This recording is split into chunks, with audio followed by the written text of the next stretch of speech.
Hey YouTube, it's Hannah from Smaugish here, and I'm trying something new again. I'm trying to like work out where the best place to film is.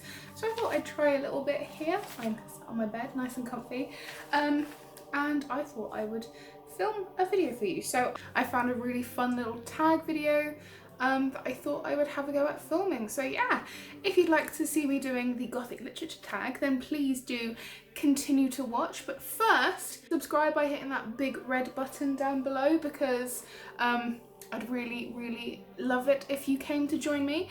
Like this video because it really helps, and leave a comment down below, let me know what you think. If you want to do this tag yourself, I'll leave the questions in the comment box. So please do have a go, and if you do it, let me know, because I didn't create this tag, I found these questions, but I would really love to see what you think. So let's get going on the Gothic literature tag. I've got the questions down here, so I'm going to keep looking down. First question is, what is your favourite Gothic novel? And I have to be really cliche here and say this is my favourite Gothic novel, Dracula by Bram Stoker. Bram Stoker was one of my favourite authors, and this is like the story, the thing, the idea that kind of got me interested in Gothic literature. Which is actually the second question, so I'm kind of putting two questions in one, because the second question is, how were you introduced to Gothic literature? And that is through Dracula. I've mentioned this a few times before, but when I was little, my dad used to go to car boot sales, and one day he brought home a load of like Penguin children's sort of picture books, and most of them were like Batman or Transformers, but one of them was, weirdly enough, Dracula, but for children, and I was fascinated. Like, I was absolutely enraptured. And then I saw the Hammer Horror with Christopher Lee and Peter Cushing, and Michael Goth and all those cool people, and then I saw the 1930s one with Bela Lugosi, the Universal Monsters one, and that just absolutely plummeted me into Gothic literature and vampires and all those kind of things. And yeah, I am here today like I am. So yeah, this is my favourite, and I reread it for the first time in a while over the summer, or just before the summer, because it was one of the things that we talked about when I did my course at the British Library with Emma McAvoy, and I forgot how good it is. Like, obviously it's one of my favourite books, full stop, but I just forgot how good it is and how thrilling it is, and generally quite spooky in parts and quite eerie. So yeah, this is my favourite Gothic novel, and it's also how I was introduced into the amazing world of Gothic literature. Question number 3 is, recommend an underrated Gothic novel, and I'm going to continue along the theme of Bram Stoker and say that The Jewel of Seven Stars is an underrated Gothic novel. So a lot of people will be like, oh my, is it Gothic? But I'll stick a link down below. I've actually got a video reviewing it and talking about it on my channel, but it's basically Bram Stoker's mummy story. And I love like Gothic mummy literature, Victorian mummy mania. That's one of the things I'm really interested in, and The Jewel of Seven Stars is just a really great story. And it's got mystery in there, it's got suspense. Yeah, it's so good. So I would probably say that is my most underrated Gothic novel. Okay, question 4, a Gothic novel everyone loves but you hate. This was really hard for me to think about, but I was just thinking, because again, most of you probably do know this, but I'm doing a master's degree in Gothic literature currently, and we had to read a book, which I think is not like one of the canonical Gothic books, but it's definitely a Gothic book, and so many people rave about it. I've never read it before, and I was really excited to read it, and it's this one, Poppy Z. Brite, Lost Souls. I'm so angry that my tutor made me read this book. I just spent the entire time I was reading it just cringing. It is so cringy, and I don't even particularly like their take on the vampire thing.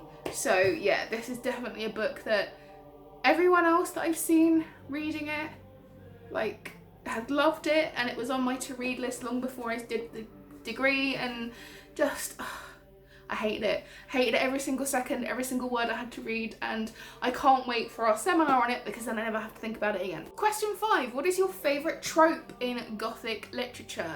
That's a really difficult thing for me to answer because I love so many different things.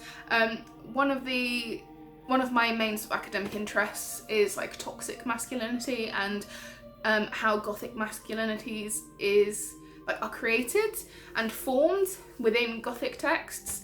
So I guess I really like the haunting father figure, or the haunting patriarchal power, the oppressive thing. I quite like that, but it doesn't even necessarily have to be patriarchal, because sometimes you have the haunting mother and the overarching maternal figure that's horrifying. So I think that's probably the trope of power play. That's probably one of my favourite things. But I also love a good castle or abbey. And if you've read Castle of Otranto, I think giant supernatural helmets should be a more commonly seen trope within Gothic literature. That's what I think. Question 6 is, who is your favourite character in a Gothic novel? Like, I genuinely don't know. I like Van Helsing. I actually really like Dracula as a character.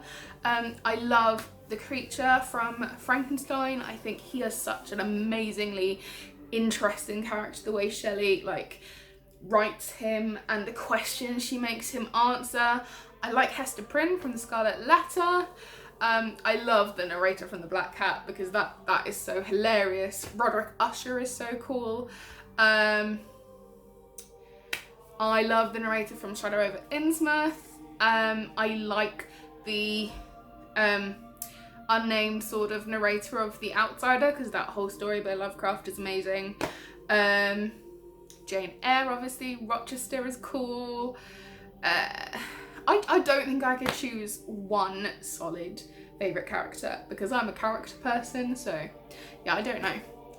Question number 7, what is your favourite Dracula adaptation? Oh, this is a really difficult question for me to answer because the main 3 that you probably would know of are I have my Christopher Lee and Peter Cushing cushion from Evil Eye Art here. I also have my Nosferatu Funko Pop and my Bela Lugosi as Dracula Funko Pop.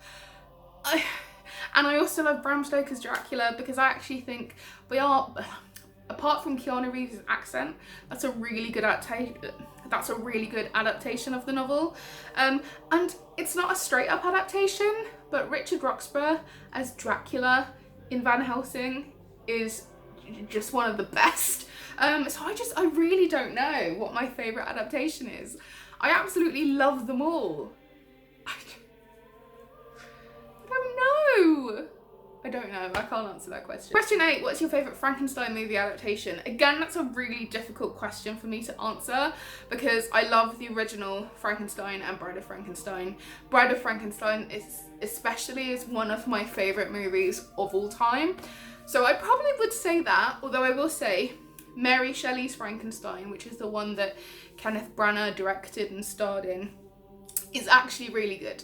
There's a few times where it kind of deviates from the novel and kind of chops and changes a little bit, but I actually think it's a really good adaptation, and Robert De Niro as the creature is fantastic. So that's a close second, but yeah, I think my favourite one is probably Bride of Frankenstein. Although I will say actually, it's not like a direct adaptation, which is probably why I didn't think of it, but the way that they did it in Penny Dreadful, the way they adapted Victor Frankenstein and the creature in Penny Dreadful was really good. Question 9, what is your favourite movie adaptation of a Gothic novel other than Frankenstein or Dracula? Sleepy Hollow.